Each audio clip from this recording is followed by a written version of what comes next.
Okay, so if you don't know me, I'm Sarah McDugal, and I am an author and a clarity coach and the co-founder of Wilderness to Wild, where we empower women to thrive after toxic relational stress Yeah. through coaching and courses and community. And today I am here with Dr. Christy Bauman.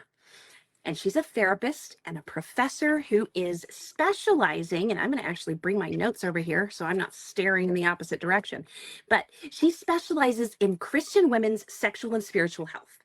Christy supports women while they work towards self-identity, sexual healing, and hope. And she's committed to helping women come into their own authentic voices that God has given them. And she also hosts the podcast Womaneering, where she discusses what it means to pioneer a meaningful life. And we are here today because she has just released her rights. There she is. And I got the privilege to read this before it was published. So we've been planning to have this conversation during the week that her book hits the bookshelves for a while.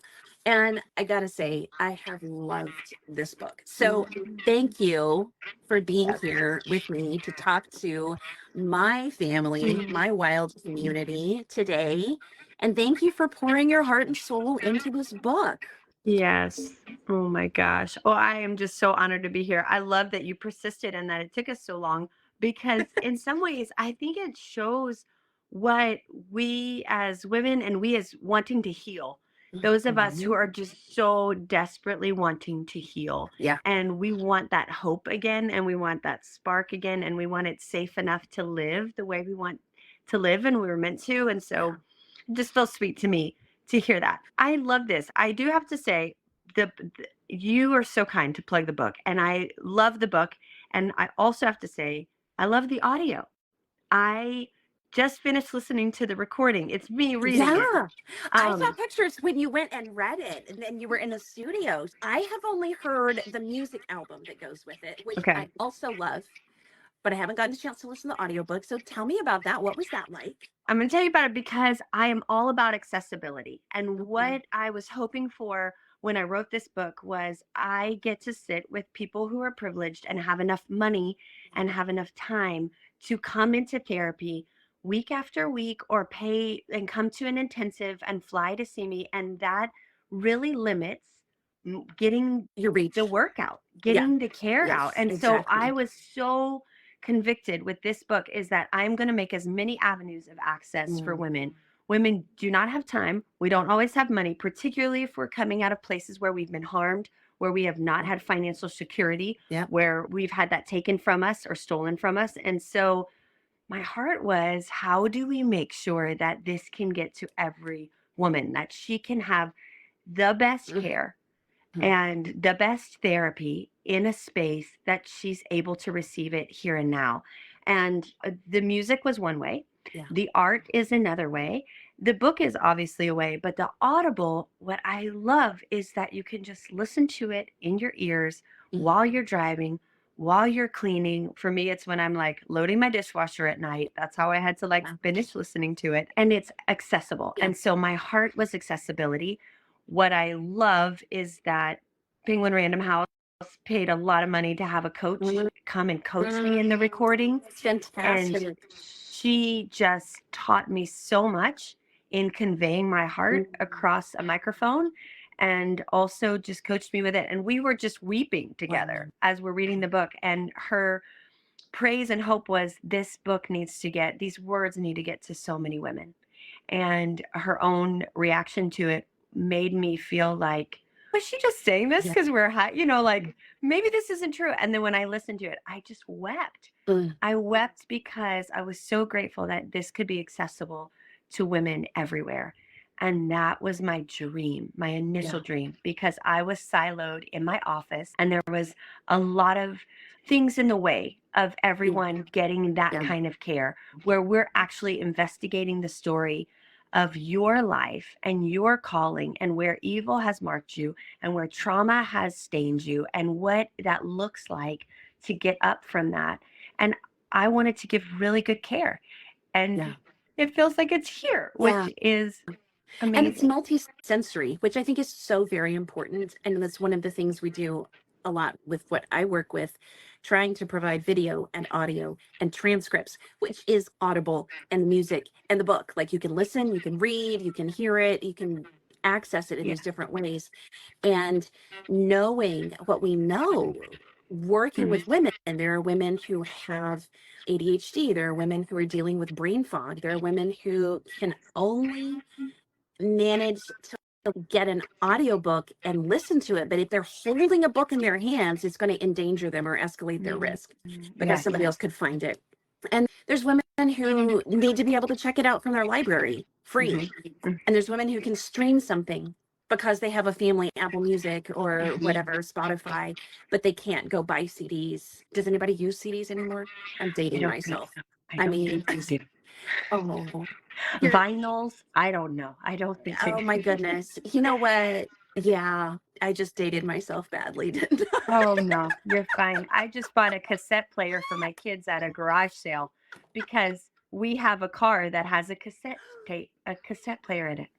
I love that. Oh my. I want them to know. I don't. So I just maybe dated myself. I showed a cassette to my kids. Yes. I showed a cassette to my kids. My car still has a CD player too. My car still has a CD player. In fact, I bought my children for Christmas these little mini disc players. So I was like, I want something that has no screen, no radio, no internet access. And I have all these CDs and audiobook CDs and everything from years ago. And I want to pull these out so they can just listen, listen, just be and listen and not be doing 15 other things. But I showed my kids a cassette that my parents, I think, pulled out of some old box.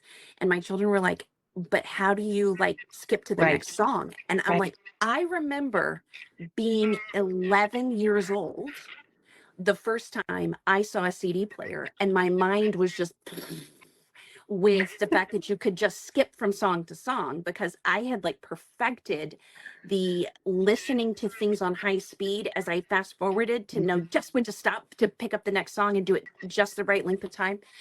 And for that to not be necessary, it just blew my mind when CDs came out. I know.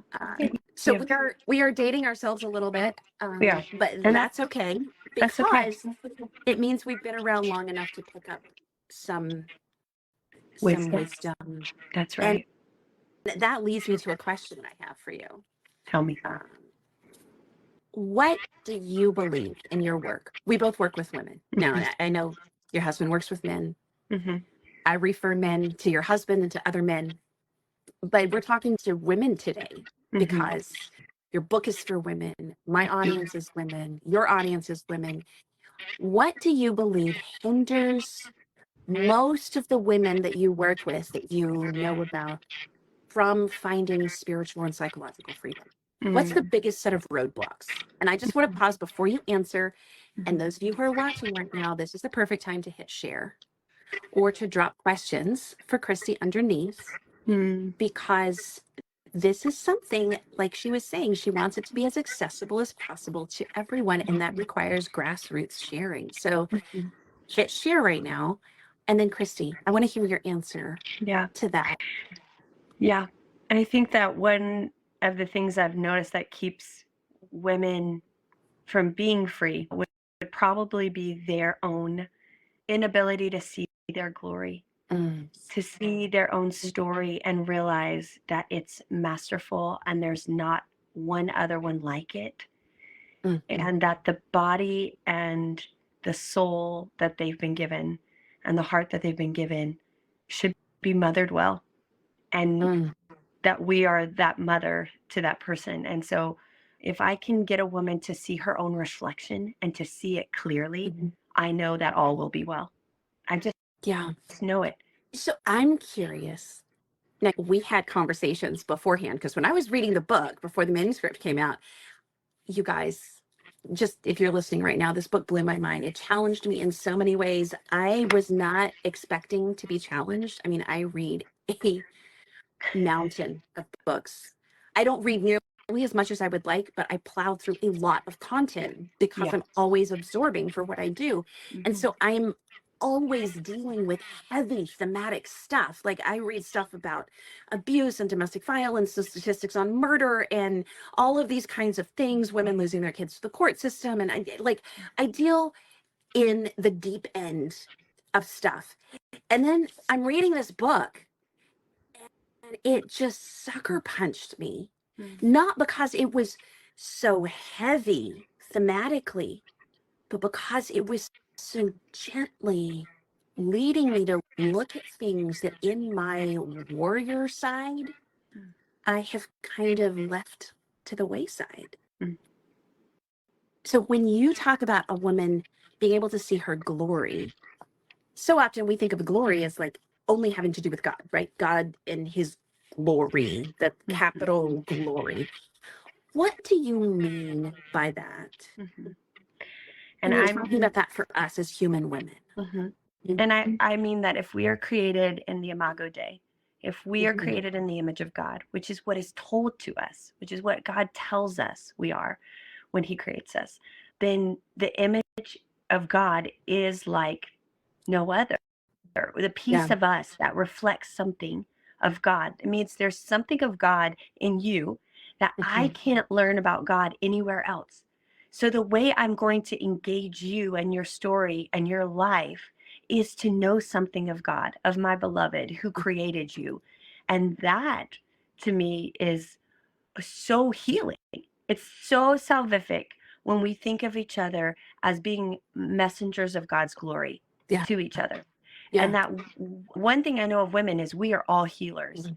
And that is where evil tries to mark us and keep us from being in that space because we're ever bearing. When we were created with the co-creator said, I'm a creator and you are an ever bearing soul. Women love to create and evil loves to stop us, whether that's by making us busy. Whether that's putting shame, harm, trauma, whatever, violence, whatever that is, there's a sense in where evil is trying to destroy the creativity and our co-creation with our God, with God who created us in his image. And that's what I mean about finding our glory. And that's why I start you with conception and I start you with that moment you took your first breath. And what was God saying when you actually took your first breath? How was he looking at you? What was he so delighted in seeing you show up in the world? And what we're also aware of is that evil marks us in that moment because it comes to kill, steal, and destroy. And so if I can really show a woman her own reflection, if I can show her the image of God in her, and I can tell her to focus on that and look at that and call forth that from herself, she's eternal. She's unstoppable in that moment. Talking about that, what does it look like when you're working with women for them to reclaim their stories of harm, not just heal from, but take back?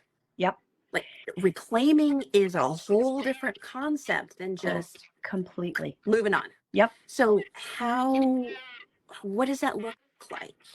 Yes, it's such a great question. And so for the first 10 years of my work, I sat with clients and I was a narrative therapist. I did story work.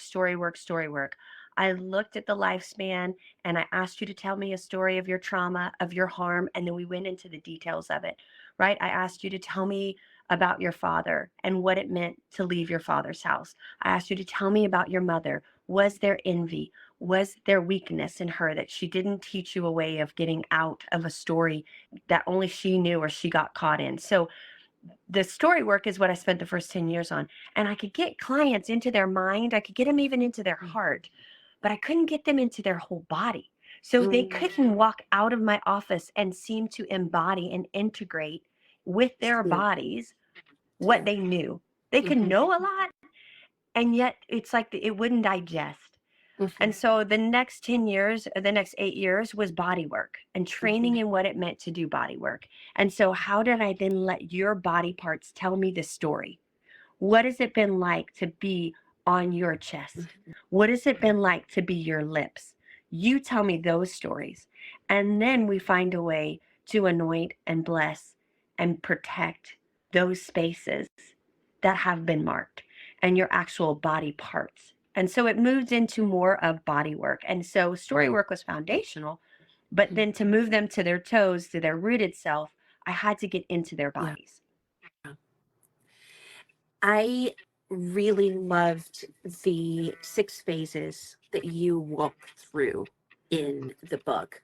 And just for if you're watching and you haven't got the book yet, no spoilers, but I will give you a sneak peek.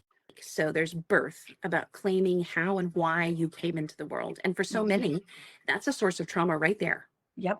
Huge. And then there's initiation, the process of coming of age. And so many have experienced harm in their coming of age process, becoming a woman, hitting puberty, developing into your femininity, and then that just rocks your foundation, even if your childhood and your infancy seems to be okay.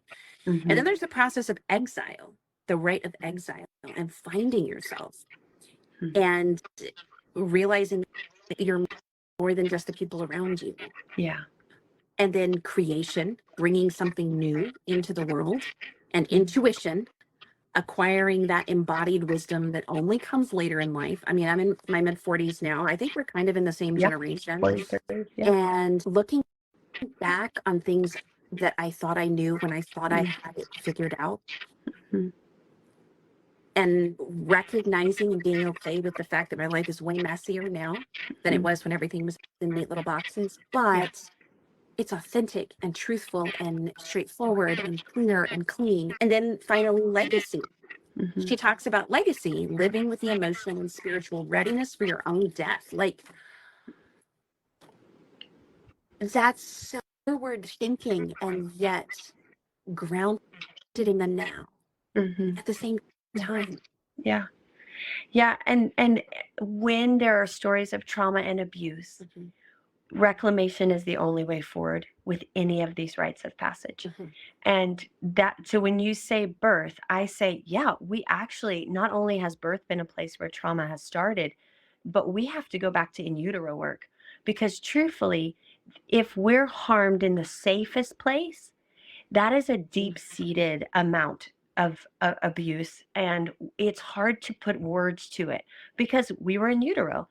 But our body was intended or expected to be in a safe place to grow, and it probably wasn't, depending on what the story of our parents or our mother or the state in which she was in. And so there's this intrinsic sense of, wait, I've never been safe. So I've always grown with the need to survive, right? And so I was someone who, my abuse started in utero. And that wasn't physical abuse, but in the sense of even my own mother not wanting to actually have me. Something's happening even chemically for me. I'm getting washed over in something. And so whereas in the rite of initiation, we know if our first kiss or the first time someone touched us was against our will or was desired by us. We can have some sense of it, but in our rite of birth, we don't have a knowing. We're contingent on the other people telling the story.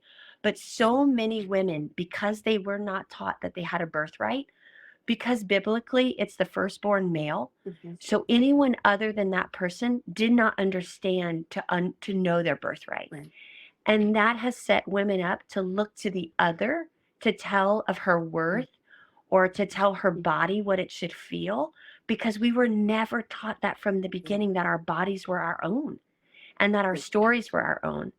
This is huge for the female who has been traumatized or abused. This is huge. This reclamation process is so important because she gets to belong to her story and her body again. And every abuser has told her that that's not true. Right. Yeah. And something you said earlier, just as we were talking, I see somebody saying, "Oh, this hits home." I love that you're connecting with this. And I hope that, I'm losing my train of thought because I'm thinking about what I want to say. And I'm also thinking about what you just said, Christy, and how it's like connecting with other people. So let me go back to my question. You mentioned earlier, and you mentioned it in passing, that women were made in Imago Dei. And probably, I know we, in our circles, we use that term quite a bit. But I'm guessing there are women who are watching or listening and they haven't heard the Latin term imago Dei, the image of God, made in God's image. Would you talk a little more about this really powerful concept of helping women to recognize that they also are made in God's image? What does that do for us? That it's not just men made in the image of God, it is also women.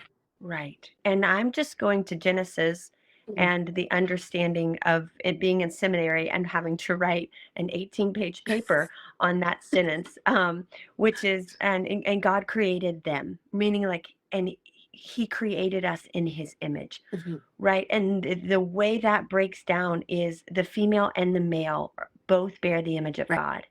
And this understanding of women breaking their body open, in a sense, to bring life is such a picture. The broken bones and the blood, right, where we see that show up again is at the crucifixion, where blood and water flow for us to have eternal life. And Jesus shows that, right? And that is mirrored even in the female's body, her story of creation.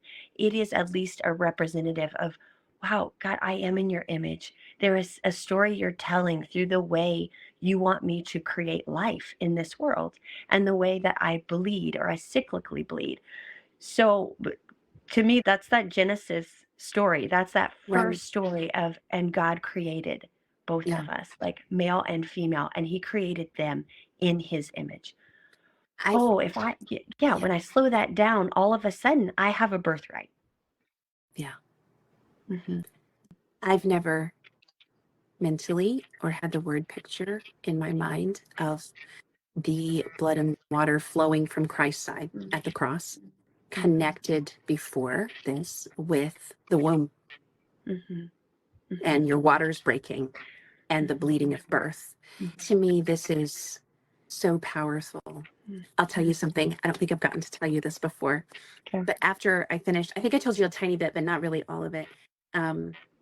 After I finished reading, and I'll be honest, I grew up very much in a fundy kind of super conservative background. The idea of women being made in the image of God, it's one of those things where, yeah, God made humanity in the image of God, but to specifically, like you said, to slow that down as a woman, I am made in the image of God. And then there's all of this in yours and your husband's new book that's coming out with all of the texts about where God uses mothering and nurturing terms to describe himself, right, and his character and his holiness.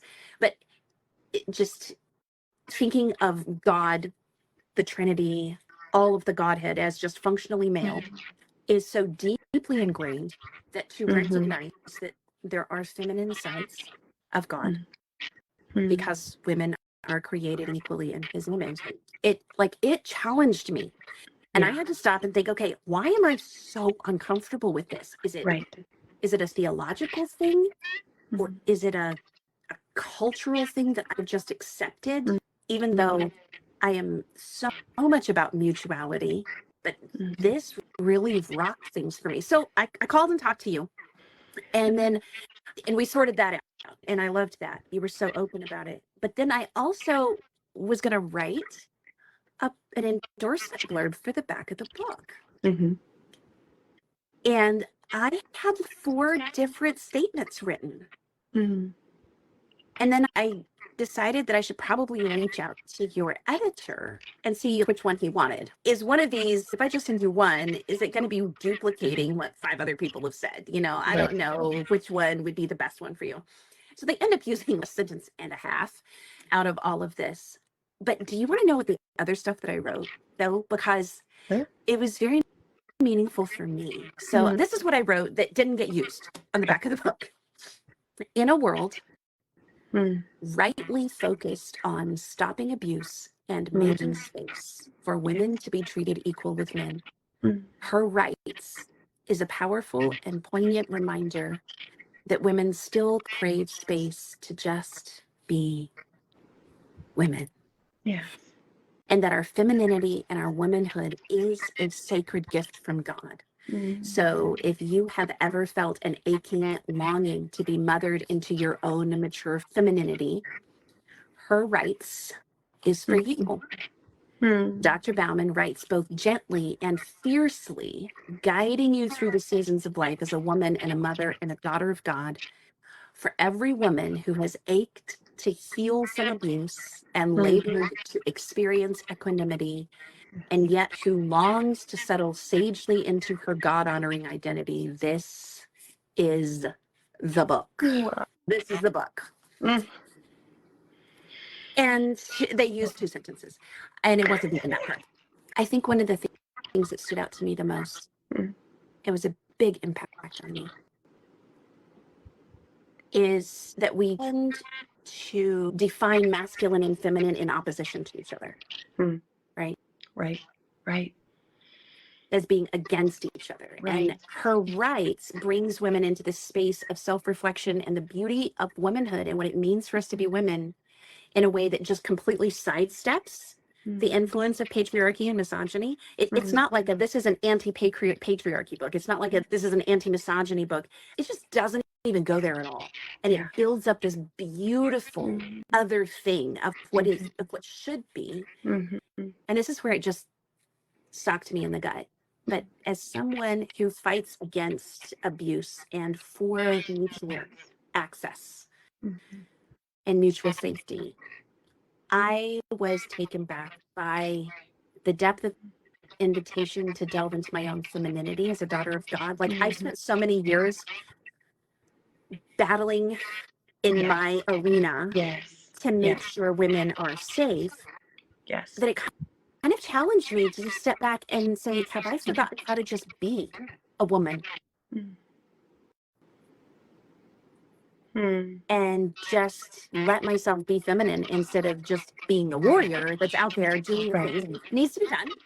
I don't need to stop doing that. But I feel like that has just kind of like steamrolled some of the other things. And you brought this out so beautifully. Anyway, I'm sorry. I probably should have just had all of that on a phone call with you where I just shared that with So you. beautiful. No. Because it really impacted me. Yeah. Well, you say it really well, right? Is that sometimes when we're not safe for so long, we're just surviving. We're fighting to stay alive. We're fighting to maybe find that place. And the kindness is that I grew up in a world of abusive men and finally found a safe enough place. And I had to stay in there a very long time before I could be creative. And that's a testament to my husband's work of him being a safe man and being a good man for so long enough for me to grieve, rage, what I had escaped, what I had survived, and then to continue to be safe enough for me to actually be creative and think about the power of I'm going to say this, tender and soft femininity, the power of knowing femininity. Instead of my pushback was always the warrior. I have to be the warrior because I have to stay alive and I have to protect everyone else. I have to protect my own daughter in this world. I have to protect these other women. And then I realized our God is so good that he actually created me and my femininity in its perfection, that if I stand in the goodness of my feminine self, that is actually exactly what I need. And sometimes it is warrior, but it's not all the time. Right. Yeah. It's not like the trad wife femininity either, where you're just like, I'm just doing all the girly things, but I don't have a voice and I don't have autonomy and I'm not standing up for myself and I'm not allowed to be a warrior either. Yeah. Part of me also coming online without any makeup on is on purpose. I do this on purpose, right? It's like, I want people to see my face and see all of it so that they can know what they think about what I'm saying and what I believe, right? It's like, I want women to see clearly. I want them to see their own faces clearly, their own bodies clearly, because I do believe the story we're telling and the most honest story we tell about ourselves is the one God desires for us to tell. Now, we do have to be wise when we're not in safe situations. Of course. Right. So there's always that caveat. And I'd say that caveat even in the book is like, there are maybe certain rights you don't start with if you're not in a safe place. Yes. And that is true. But the coming back at some point, your body getting the honor to tell its story, and the parts of your body to tell the story, not of only how they've been harmed, but where they have also felt power. Mm-hmm. Now, usually when they have felt power, they've been marked, they've been Right. harmed. And reclamation is saying, death, you don't have the last word. Yeah. It's saying, evil, you don't have the last word. But we have to physically be in a safe enough place Mm-hmm. to be able to do that work. And so we need all of us helping each other make sure, like, it is so good that you take that warrior stance. And I love that, right? We need that. But it's not a place, and this is one of the things I've been working with my own trauma therapist and stuff this year, because I don't think that just because each of us, like, we work with other women, we still need to work with people. Like, you turn around and keep that process of growth and self-awareness going. So I don't consider myself above working with people who help me. Right. And one of the things I've been working through in the last year is a lot of this, just recognizing I am at a point in my life at this age and at this space to let go of some of the stuff that I needed to hang on to in that warrior stance and pass the baton to other people and allow other people to fight frontline things while I mentor and I empower. And I think there's, my brain has so many thoughts tumbling around, but I think that this is such a needed conversation. Yeah. Go ahead. No, go I ahead. love that you're saying who needs to be in those spaces, because a lot of what I talk about is the role of the female in different positions. And we need all of us, right? We need the women who are just accruing enough safety to be able to turn and tell their story to those who are not safe yet, right? Yes. We need people ahead of us. I need older women who are safe and who are dreaming and who are walking towards their death and the end of their life, not afraid of invisibility, not trying so hard to stay visible in this world, maybe with their beauty, with their bodies. They're actually not afraid of their physical invisibility because they have so much visibility in a different way, in an internal way. And those silver-haired women are the women who are teaching me so much. And also, in writing this book, it is good men, really good, safe men who helped me awaken so many of these thoughts. That's awesome. And that is also a place where I needed to move out of a place of, in a sense, of fighting patriarchy, because I was actually fueling patriarchy by how long I was staying in it. Yeah. And my therapist is telling me, Christy, women do not like to look at their own shadow side. And I thought, oh God, she's so right. Because if we have felt suffering, we feel entitled, right? And that then was getting in the way of more intimacy in my marriage, right? That was getting in the way of me having deeper relationships with safe men, because I was still at a stance of defense. And I'm telling you, if you need to be in that position, don't get out of that position. But for me, stay safe.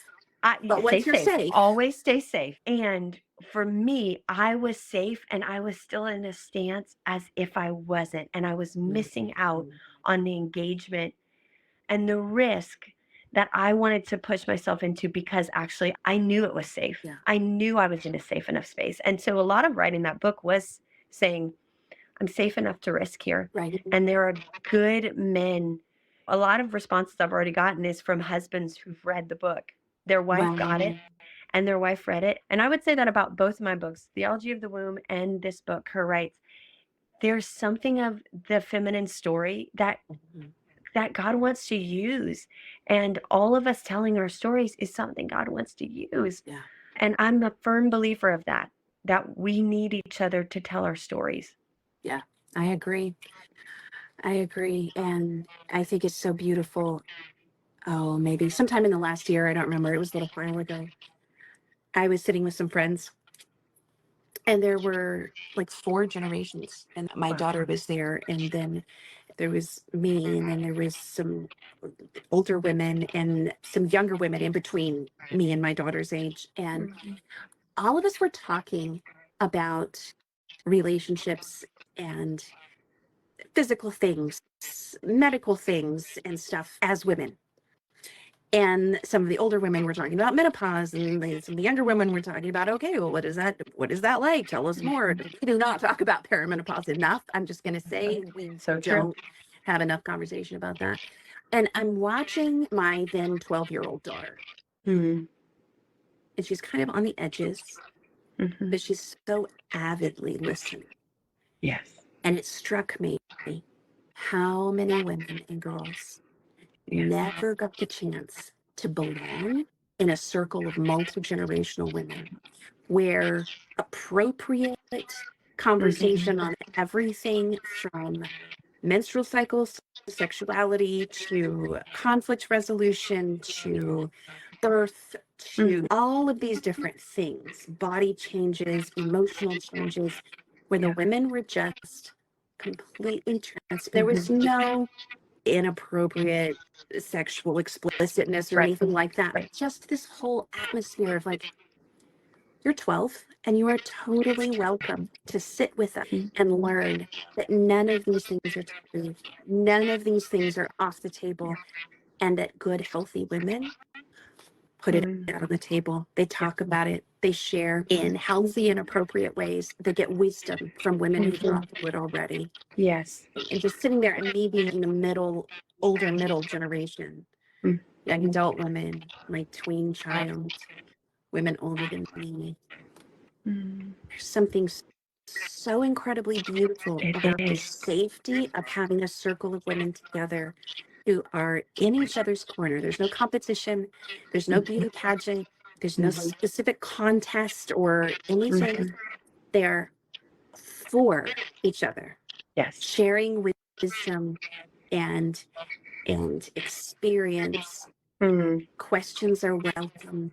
And it demystifies so much of what women end up going through alone because nobody discussed it. Yeah. And then you feel like then you have more depression, more discouragement, more isolation because you feel like you're the only one. Yep. None of my friends are talking about this. Clearly none of them feel like this. They all do. And that was part of even bringing the music into it was the generational, like we did a listening party with the album when it first came out, and the youngest person was in their 20s and the oldest person was in their 80s. And there were 70 women there. Wow. And it was so beautiful to see all these women of this age group. And so many women came to me and said, I wish I could have brought my daughter. I wish she could have laid here and heard the songs. And one woman said, actually, my daughter has her birthday and she has 8 of her friends coming over and we're going on a hike and we're camping under the stars. And she said, I'm actually going to play the rite of initiation song over them and just let them talk about what it has meant, moments that they've tried to fly, moments that they've fell and not made their way. And it was just sweet to even say, if your daughter cannot even, if you're not ready for her to read this whole book, because not all of it feels right or whatever, the music feels like a way that our bodies can listen to something and a lyric can take you in and can start a conversation, or at least start a conversation in your own mind and your own body about what it's been like for your story. There's so many things, but I do think that generational piece is huge. And I think women have been missing it, where we have been taught to turn against each other, or we don't know which women are safe and we don't know who to go to necessarily. And then we don't know how to teach our daughters where to go. And to be honest, you mentioned something about women sometimes, especially if they've been harmed, feeling kind of entitled. I see that too. And I know some women may get really mad at me for saying this, but I feel like I have to be honest. And that is, sometimes the mean girls grow up and they stay mean.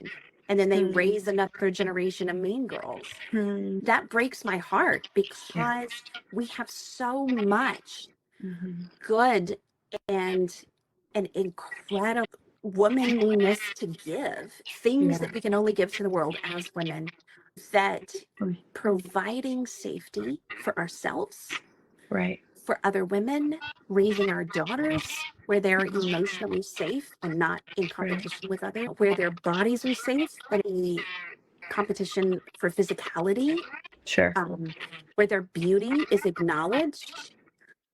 You know, when I was going through chemo 4 years ago, a guy actually told me at one point, a friend of mine, it was a little bit of a bizarre comment. He was like, "You're really brave." And I was like, "What do you mean?" He's like, "You lost all your hair and you're in chemo, you know, with smudges under my eyes and everything." He's like, "But you're still doing all your live videos." I'm like, "Heck yeah, this is just me. I didn't do it when I had long hair just because I liked my hair. Like, do you even know me?" Do you even know me? Like, what do you think? I only was going to do that when I had a great tan and my hair was long? It's about the content. It's so true. And so being able to give our daughters that confidence is also really incredibly important. Yeah. Oh, I see someone commenting, "What is the album?" Stick around. I will drop the link under there. Unless someone who is watching already has the Apple Music or Spotify or whichever different places it is, or do you have a link tree with all of that? Do you have a link tree with the link that shows all of them? I can put it on my link tree. It's on Spotify. It's under Her Rights. It's the same title as the book. Same title. I'm going to show this book again. The artist. Okay. Yes. So just put in Her Rights and it'll come up, and Sarah Siskin is the musician who recorded it. And I wrote the words. Yeah. Well, Christy, before we're done, I know you said originally we were talking like, "Oh, we'll do 15 or 20 minutes. I knew it wasn't going to be 15 or 20 minutes. We're going to get started talking and so glad. It's going to take forever. But it's so good, minus the little tech glitches at the beginning. As we wrap up, I want to tell people who watch this in my audience, go buy the book. If you have experienced harm, if you have experienced hurt, if you have questioned your own value and your worth at any point, you need this book. It is such a gentle guidance through the beauty of who you are as a woman. Get the book. To me, this is like The Lord Is My Courage from a year or two ago. It's like, it's the book all the girls need to read. So that's my little speech. Love it. But Christy, what would you like to end with? Talking in my audience, a lot of trauma mamas. Right. What would you like them to know? Yeah. Again, I think I can't say it enough, but gentle and kindness to where you are and you being safe. Because when I realized that the harm had started when I was in utero, when I realized that was the beginning, I had to be really gentle and I had to be really kind and I had to pace myself. And so as much as I'm like, yes, have it, pace yourself is what I would ask. And I do think, again, the push, what I realized is reading the book is really sweet. I love it. Listening to the audio, you get to hear my voice and the inflection. And I think it feels motherly. And if you haven't had a good or safe mother, that is also in itself kind of salvific. But I do think it also lets you pace if you want to. You'll hear my grief come out and you'll hear yourself be like, okay, this is a big space. Or there's some recognition of just, good care. And so I just want people to be kind. And if you can't be kind to yourself, that's what with my client, be kind to themselves. It does. I think I'm such a tender mother that I want people to be tender with their broken places, with their wounded places. And part of getting back up, you have to really risk to see how brave you are in those moments. And so that is what I would say is when you read the book, be mindful of how brave you are just by getting the book, just by walking through a rite of passage, just by reading about it. There's a bravery because it means that you want to live and you want to live free and you want to be healed and you want to be whole. And that in itself speaks to your goodness and your glory. 100%. Thank you. Thank you for sharing it. Thank you for your years of work. Thank you for writing the book and for being here with me today. Same. Thank you for persisting until you found me, got me. We got through the tech issues. Social media doesn't always love us trying to do things together. I don't know why. It's good for their algorithms, but anyway. So guys, as you're listening, I will tag Dr. Christy's page underneath, just in case you want to hop over there, give her page a follow, and buy the book or check it out from your library. Request your library to get it and get a few copies of it. That would be a really great thing because the more libraries get it, the more it tells Amazon and the publishers that this is valuable material that they need to keep providing. Yes. So yes, definitely make it something that you read this year. Listen to the audiobook, stream the album, and share this with a friend who needs to know she's beautiful. Yes. Amen. All right. Oh, I see your husband. Your fan club is on there, and he says, "Thank you. We see you, Andrew." Aw, thanks, babe. All right, everyone. Thank you so much for watching, and Christy, thank you for being here. Same. Thanks. Bye. Bye.